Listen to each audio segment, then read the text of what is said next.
नमस्कार आपलं स्वागत आहे आयकॉन स्टील प्रस्तुत बिल्ड आयकॉन या उपक्रमामध्ये. आज आम्ही आलो शिरपूरमध्ये आणि माझ्यासोबत आहेत इंजिनियर मयूर पवार सर. नमस्कार. त्यांनी स्वतः इंजिनिअरिंग तर केलेलं आहे, त्यानंतर त्यांनी मास्टर सुद्धा केलेलं आहे ट्रान्सपोर्टेशनमध्ये विशेषतः, आणि आता ते शिरपूरमध्ये अनेक रेसिडेन्शियल प्रोजेक्ट्सवर कामं करतात. सो आजवरच्या त्यांच्या या सगळ्या अनुभवाबद्दल, प्रवासाबद्दल आपण गप्पा मारणार आहोत. गप्पांना सुरुवात इथून मला करायची की तुमचा शैक्षणिक प्रवास कसा होता, म्हणजे शाळा कुठली होती, कॉलेज कुठलं होतं, आणि सगळ्यात महत्त्वाचं सिव्हिल इंजिनिअरिंग हे करण्यामागची प्रेरणा कुणाची होती, काय सांगाल? तर शिंदखेडा तालुक्यात माझं कमखेडा म्हणून गाव आहे.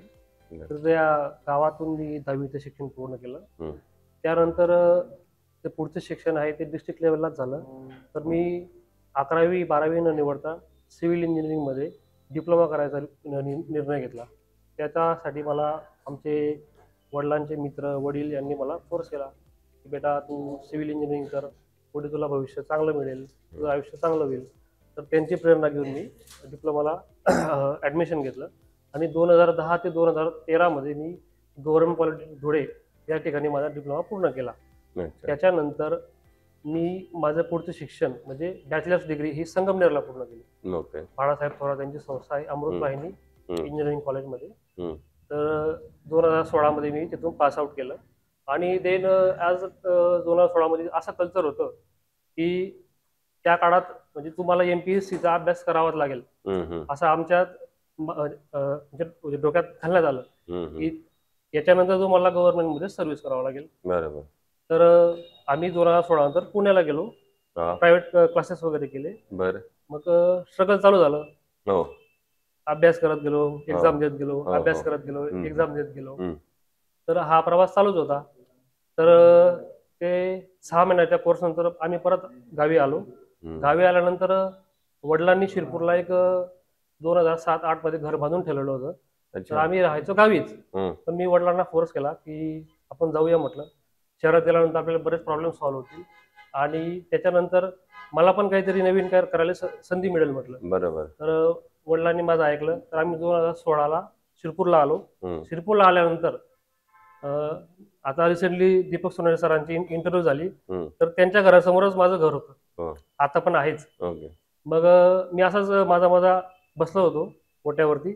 तर रावसाहेब अचानक आले की तू काय करतो? मी सिव्हिल इंजिनियर आहे. अरे काय गोष्ट करतो म्हणे. म्हटलं हो, एक काम कर माझ्यासोबत चल म्हणे. रावसाहेब मला आमचे जे गुरु आहेत ब्रिजलाल जाधव सर यांच्याकडे मला घेऊन गेले. रावसाहेबांनी त्या ठिकाणी मला नोकरीला लावलं. दीपक सोनारे रावसाहेबांनी मला ड्राफ्टिंग शिकवली, कामं कसं करायचे त्याच्याबद्दल गाईडलाईन दिली. आणि मग माझा हा प्रवास चालू झाला. 2016 ते आतापर्यंतचा प्रवास चालूच आहे. बरोबर बरोबर. आणि तिथून तुमच्या करिअरला मग मी जाधवराव साहेबांकडे जेव्हा मी काम करत होतो तर काम करता करता मग मी एमटेक करायचा निर्णय घेतला. अच्छा. येस. मग रावसाहेबांनी मला तर या गोष्टी शिकवल्याच की प्लॅनिंग कशी करायची, क्लायंटची डीलिंग कशी करायची, आरसीसी डिझाईन कशी करायची. तर या गोष्टीच्या पलीकडे मला अजून काहीतरी शिकायचं होतं. तर त्यासाठी मी ट्रान्सपोर्टेशन एमटेक मध्ये ट्रान्सपोर्टेशन करायचा निर्णय घेतला. तर ते ट्रान्सपोर्टेशन अवेलेबिलिटी होती नागपूरला, सुरतला, आणि रिसेंटली त्यांची जी ओपनिंग झाली शाखा तर नाशिकला झाली संदीप युनिव्हर्सिटीमध्ये. बरोबर. तर ती आमची पहिलीच बॅच होती ट्रान्सपोर्टेशन मध्ये. तर आम्ही त्या ठिकाणी ऍडमिशन घेतलं आणि ते ऍडमिशन असं म्हणजे कोर्स असा निवडण्यात आला की तुम्हाला रेग्युलरली कॉलेजला यायची गरज नाही, तुम्ही सॅटर्डे संडे पण येऊ शकता. तर मी रावसाहेबांकडे जॉब करत असताना एमटेकचा कोर्स पूर्ण करून घेतला. असा हा माझा प्रवास आहे. Very good. आणि काय आणि आता तुम्ही यशस्वीरित्या रेसिडेन्शियल मध्ये आता काम करताय, त्यामुळे आता त्याच्यावरच्या काही प्रश्नांकडे आपण सिव्हिल इंजिनिअरिंगच्या येऊया. तुम्ही स्वतः एमटेक सुद्धा केलेले म्हणून असं विचारतो, म्हणजे तुम्हाला शिक्षणाची आवड कॉलेजमध्ये सुद्धा होती.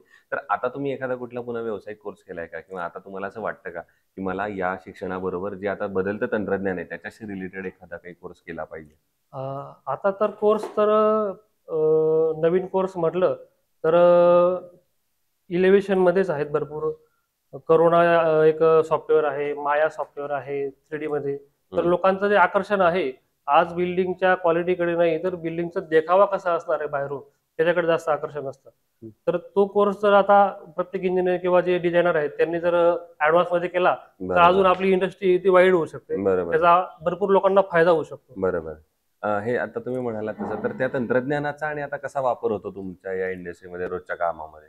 रोजच्या कामामध्ये असा वापर होतो, जे खेडेपाड्याचे कामं आहेत त्या ठिकाणी आपण तर एकदम हायफाय डिझाईन किंवा त्यांच्या बजेटनुसार आपण डिझाईन देऊ शकत नाही. बरोबर. पण जे आता शिरपूरमध्ये काम चालू आहे, धुळ्यामध्ये काम चालू आहे, मोठ्या मोठ्या सिटीमध्ये काम चालू आहे, त्या त्या ठिकाणी काही क्लायंटचा बजेट पण चांगला असतो.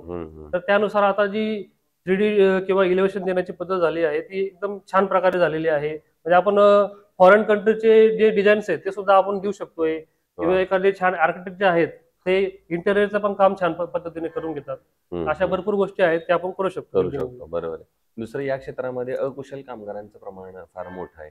तर त्या अकुशल कामगारांकडून काम करून घेणं हे कितपत धोकादायक आहे असं तुम्हाला वाटतं? ही बाब खरंच म्हणजे विचार करण्यासारखी आहे. अकुशल कामगार जे आहेत ते कोणाकडनं तरी शिकून डायरेक्ट कोणाकडनं तरी शिकून आधी त्यांनी फील्डमध्ये एंट्री करायला पाहिजे. तर असं न करता ते डायरेक्ट फील्डमध्ये एंट्री करतात. तर त्यांचा जीवाला सुद्धा धोका असतो कधी कधी. तर त्यांनी सुद्धा काही गोष्टी समजून घ्यायला पाहिजे. आणि आमच्या इंजिनियर लोकांकडून सुद्धा हा प्रयत्न असतो की तुम्ही आधी स्किल व्हा, आधी शिका, ट्रेन व्हा, त्याच्यानंतरच तुम्ही फील्डला अप्लाय करा किंवा फील्डवरती कामाला जा. बरोबर. तर हे आम्ही सांगू इच्छितो. दुसरं, 400 पेक्षा जास्त प्रोजेक्ट केल्यानंतर तुम्हाला माझ्या मते असे मॅक्सिमम कस्टमर्स किंवा क्लायंट भेटले असतील जे तुम्हाला असं म्हणत असतील की माझ्या बजेटमध्ये मला घर बसवून द्या, ना की तुमच्या डिझाईन आयडियापेक्षा. तर अशा वेळेला बजेट आणि क्वालिटी या दोन्हीचं कसं तुम्ही सांगड घालता? ॲज अ इंजिनियर म्हणून मी असं सजेस्ट करेल की बजेट कमी असला तर तुम्ही तो फ्लोरिंगमध्ये असू द्या, म्हणजे इंटेरियर जे मटेरियल आहे तर त्या गोष्टी म्हणजे तुम्ही पैशांची म्हणजे ओढाताण करा. पण आरसीसी डिझाईन नंतर आपलं जे रेग्युलर काम करतो आपण, फिनिशिंग वर्क असतं, तर त्या ठिकाणी तुम्ही ते कॉम्प्रोमाइज करू नका. बरोबर. स्टील हे परत युज होणार नाही. स्टील हे एकदाच युज होणार आहे. तर स्टील मध्ये अजिबात कॉम्प्रोमाइज होणार नाही. तुम्हाला कॉम्प्रोमाइज करायचं आहे ते फिनिशिंग मटेरियल मध्ये. तुम्ही टाईल मध्ये थोडंसं कॉम्प्रोमाइज करू शकता, प्लंबिंग मध्ये कॉम्प्रोमाइज करू शकता.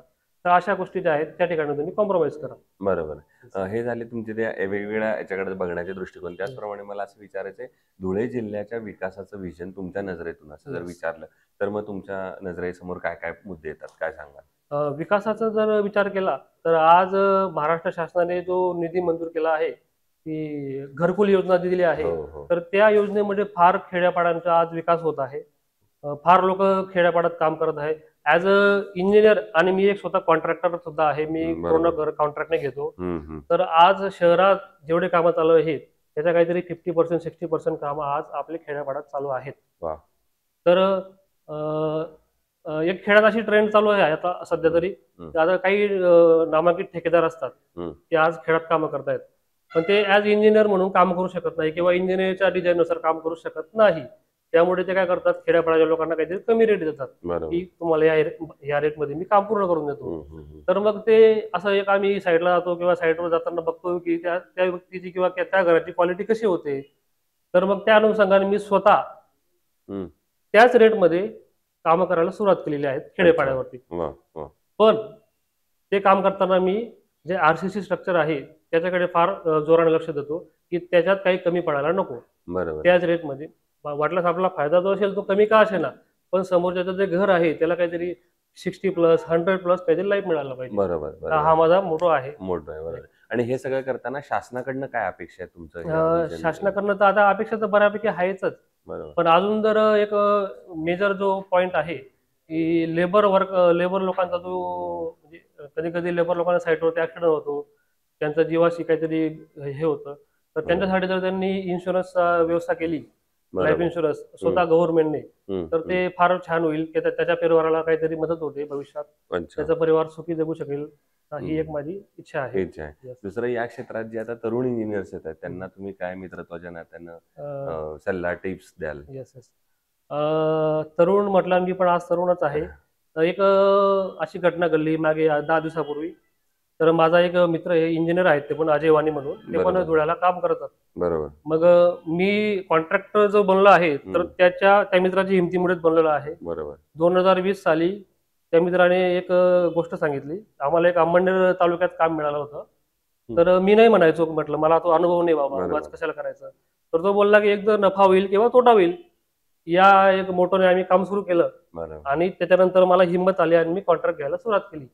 पण दुर्दैवाने 29 डिसेंबरला कामाच्या लोडमध्ये असेल किंवा काही वैयक्तिक टेन्शन असेल तर त्या मित्राचं काहीतरी अटॅकमुळे निधन झालेलं हो, आहे. हो, हो. तर मी जरूर मित्रांना किंवा माझ्या सिनियर गुरु लोकांना असं सांगतो की कामाचा जास्त लोड आणि घेऊ बरोबर. नका, आरामात काम करा आणि जेवढं शक्य होईल तेवढं शरीराला पण वेळ द्या. बरोबर. हे दोन Yes. महत्वाचे तुम्ही मुद्दे सांगा. दुसरं, आजवर इतक्या प्रोजेक्ट्स मधला एखादा आयकॉनिक प्रोजेक्ट आठवतोय का, Yes. जो करताना तुम्ही वेगळी काहीतरी क्रिएटिव्हिटी Yes, वापरली yes, yes, yes. किंवा तुम्हाला स्वतःला समाधान वाटलं हा प्रोजेक्ट करताना? हा एक प्रोजेक्ट केला आहे मी, इथं शिरपूरलाच आहे. ते फौजमध्ये कामाला आहेत, भूषण पाटील म्हणून. तर मला त्यांचा 2020-21ला म्हणजे डायरेक्ट कॉल आला की रावसाहेब तुम्हाला काम द्यायचं आहे असं. तर मग त्यांनी मला त्यांची एक ड्रॉइंग सांगून दिलेली आधीच की आम्हाला असंच घर पाहिजे. तर त्यांच्या हिशोबाने मी प्लॅन वगैरे बनवून दिला. लगेच प्लॅन फायनल झाला, ओके झालं. ते इथं नसताना पूर्ण काम मी माझ्या जबाबदारीने पूर्ण करून दिलं आणि ते आज सॅटिस्फाईड आहेत. Very good. आणि प्रोजेक्ट पण छान बनलेला आहे. वा. G+1 काम आहे, खूप छान आहे.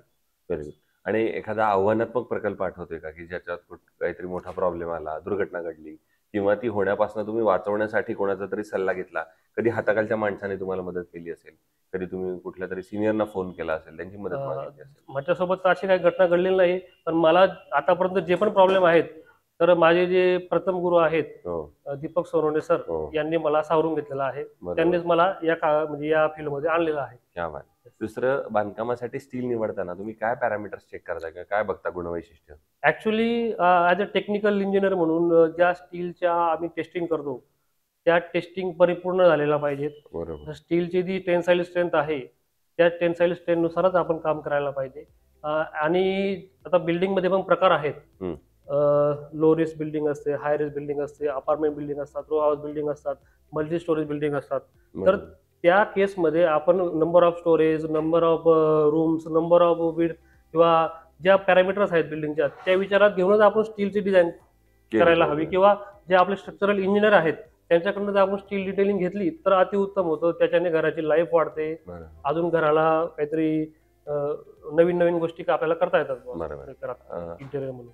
आयकॉन स्टील तुम्ही यापूर्वी कुठल्या प्रोजेक्टवर वापरलाय का? म्हणजे तुमचा अनुभव कसा होता? या 8 वर्षात मी बऱ्यापैकी 10 ते 15 साईडवर युज केलेला आहे.